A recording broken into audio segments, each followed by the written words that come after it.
Hello అండి అందరికీ. మనందరికీ తెలుసు, కొన్ని రోజుల క్రితం అమెరికా అధ్యక్షుడు డొనాల్డ్ ట్రంప్ అమెరికాలో H1B వీసాలు పొందాలి అంటే వాళ్ళందరూ కూడా H1B వీసాల మీద ఉండే వాళ్ళందరూ కూడా సంవత్సరానికి $1,00,000 కట్టాలి అని చెప్పేసి నిర్ణయం తీసుకోవడం జరిగింది.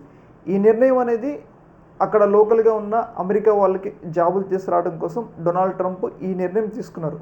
కాకపోతే ఆ నిర్ణయం తీసుకోవడంతో భారతీయుల మీద తీవ్ర స్థాయిలో ఎఫెక్ట్ అయితే పడ్డది. చాలామంది రాబోయే రోజుల్లో H1B వీసాలు కోల్పోతారు అనమాట. అయితే ఈ కీలకమైన సమయంలోనే చైనా నుంచి ఒక ఆఫర్ వచ్చింది.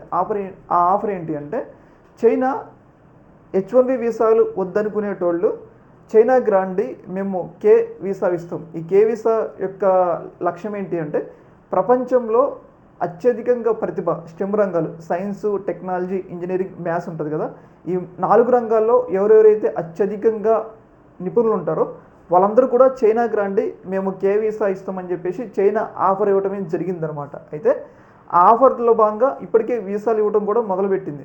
అయితే దీని మీద అక్కడ ప్రజలు, లోకల్గా ఉన్న ప్రజలు తీవ్ర స్థాయిలో తమ యొక్క అసంతృప్తిని సోషల్ మీడియాలో వ్యక్తం చేస్తున్నారు. ఎందుకు అంటే, చైనాలోనే ఎంతో టాలెంట్ ఉంది, చైనాలోనే చదువు సంథింగ్ అన్ని రంగాల్లో నిపుణులు ఉన్నారు.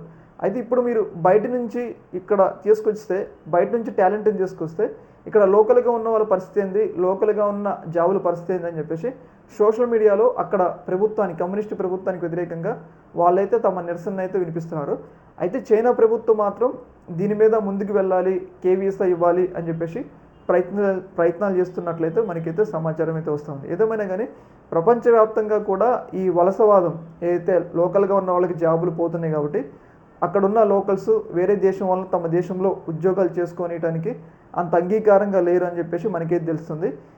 అమెరికా అధ్యక్షుడైనా కానీ ఇప్పుడు చైనాలో ఉన్న ప్రజలే కానీ ఈ వీసాలు ఇవ్వడాన్ని అయితే అడ్డుకుంటున్నారనమాట. ఈ యొక్క అంశంలో మీ యొక్క అభిప్రాయాన్ని కామెంట్ సెక్షన్లో తెలియజేయండి. ఓకే, మరి థ్యాంక్ యూ.